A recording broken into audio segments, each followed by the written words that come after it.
शक्ति पार्वती अपनी सखी गजमुखी के पास गई। क्या नाम था उनकी सहेली का? गजमुखी। जम के बोलो, गजमुखी। उनकी सखी गजमुखी के पास। ध्यान देना थोड़ा सा। एक शिवजी के गण नंदी और एक पार्वती जी की सहेली गजमुखी। कहते हैं शंकर भगवान के गण नंदी इतने सुंदर थे कि उनको देखकर अप्सराएं भी उनकी ओर आसक्त हो जाती थी। इतने सुंदर।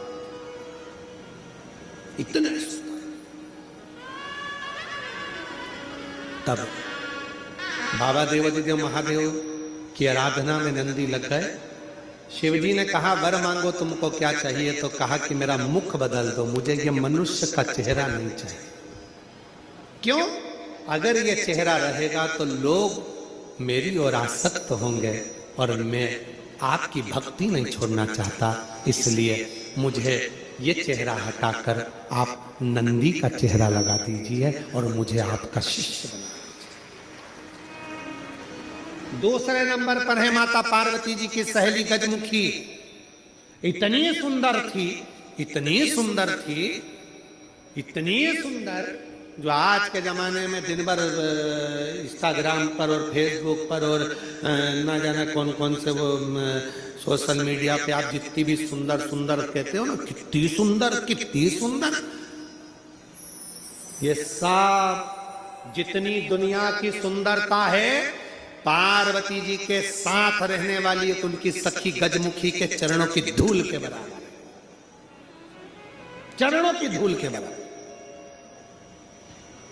इतनी सुंदर थी गजमुखी। एक दिन गजमुखी आई पार्वती जी के पास। गौरा ने कहा क्या बात है, क्या हो गया? एक वर चाहती हूं तुमसे। क्या वर है?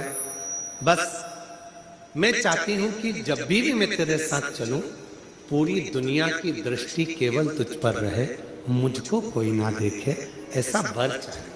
पार्वती जी ने कहा इतनी स्त्री की सुंदरता तो उसके चेहरे से ही होती है और तू ऐसा वर मांग रही? नहीं, मुझे बस तू वर दे, ऐसा वर दे। पार्वती जी ने कहा तुझे जो अच्छा लगे वो प्राप्त कर ले, मुझे हाथी का मुख लगा दे। हाथी, ठीक है। गजमुखी हो गई पार्वती, बहुत सुंदर। अब एक बार गजमुखी ने नंदी से संवाद कर लिया। बहुत सुंदर प्रसंग है, थोड़ा ध्यान देना। पहली बार स्मरण में आया इसलिए उसको सुनाने का मन कर गया। बहुत सुंदर। गजमुखी ने नंदी से एक बार संवाद कर लिया। दोनों की खींचातानी होने लगी। नंदी कहने लगे भोलेनाथ जी के भार को मैं अपने कंधे पर लेकर चलता हूं, मेरी पीठ पर शिव और शक्ति दोनों विराजमान होते हैं, मैं उन दोनों को भ्रमण कराते रहता हूं। देखा मुझ में बल, मैं शिव और शक्ति को अपनी पीठ पर बिठाकर घुमाता रहता हूं। गजमुखी सुनती रहे। गजमुखी ने कहा रे नंदी, ये तेरा भ्रम है कि तू शिव को उठाकर लेकर जा रहा। ये तेरा भ्रम है कि शंकर भगवान तेरी पीठ पर बैठकर जा रहे हैं। शंकर भगवान को लंका का राजा रावण भी ले जाना चाहता था, पर भगवान शंकर ने अपने अंगूठे को, मात्र पांव के अंगूठे के नख को इतना सा दबाया था और रावण ने पूरा बल लगा दिया था तो नहीं उठा पाया था। जरा सोच नंदी, वो तो शंकर भगवान की कृपा है तुझ पर, इसलिए शिव जब तुझ पर बैठते हैं हल्के हो जाते हैं, इसलिए तेरे साथ चले जाते हैं। पर नंदी मानने को तैयार नहीं। जब नंदी नहीं माना तब गजमुखी ने कहा कि नंदी मेरी बात मान ले। नंदी कहते नहीं, अगर तुम कहती हो कि शिव हल्के हो जाते हैं भक्त के लिए, तो तुम ऐसा कुछ कर कर बता दो कि शंकर भगवान तुम्हारे कहने पर बैठ जाए। ठीक है, आज गजमुखी पार्वती जी की आज्ञा लेकर तप साधना में बैठ गई। शिव जी प्रसन्न हो गए। क्या बात है गजमुखी, क्या चाहती हो? इतने दिनों से तुम तप साधना कर रही हो पार्वती की, आज मेरी तप साधना? क्या हुआ? बोलो गजमुखी, क्या चाहती हो? गजमुखी ने एक बेलपत्र का पत्ता दिया और बाबा भोलेनाथ जी से कहा, बाबा मेरा निवेदन है, इस पत्ते को मैं हवा में उड़ाऊंगी, आप उस पत्ते पर क्या बैठ जाओगे? शंकर भगवान बोलने लगे, अकेला बैठूं या पार्वती को भी बिठाऊं? गजमुखी बोली, इतने से पत्ते पर पार्वती भी बैठ जाएगी? शिव जी बोले, पार्वती को बिठाऊं, साथ में गणेश जी को भी बिठाऊं कि रिद्धि सिद्धि को भी बिठाऊं? गजमुखी ने कहा, इतने से पत्ते पर गणेश रिद्धि सिद्धि बैठे। शिव जी बोले कि कार्तिकेय को भी बिठा लूं, कि अशोक सुंदरी को भी बिठा लूं, कि जया विशाला सामरी बारी दौतली देव सबको बिठा लूं? इतना बड़ा परिवार सब बैठ जाएगा? इतने में शिव जी बोले कि भगवान विष्णु और लक्ष्मी को भी बिठा लूं क्या? कहा विष्णु लक्ष्मी, तू कहे तो ब्रह्मा ब्रह्माणी को, ब्रह्मा ब्रह्माणी, इंद्र इंद्राणी, 33 कोटि देवता इस पत्ते पर बिठा देता हूं, बोल गजमुखी। गजमुखी मुस्कुराकर बोली, ये सब तो नहीं, केवल आप बैठ जाइए। गजमुखी ने शिव नाम लेकर पत्ते को शिवलिंग पर चढ़ाने के लिए बस थोड़ा सा उसको नीचे की ओर गिराया। उतनी देर में उस पत्ते के अधर पर मेरा शंकर आकर विराजमान हो गया। मेरा शिव उस पत्ते पर आकर गया। आवाज लगाई, नंदी जल्दी आओ।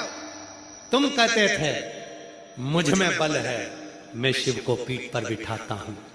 तुमसे ज्यादा बल एक बेलपत्री के पत्ते में है, जो पूरे 33 कोटि देवता को एक पत्ते पर बिठा सकता है। एक बेलपत्र के पत्र में वो बल होता है, एक बेलपत्र के पत्ते में वो बल होता है, पूरे ब्रह्मांड को वो अपने में समेटे रहता है।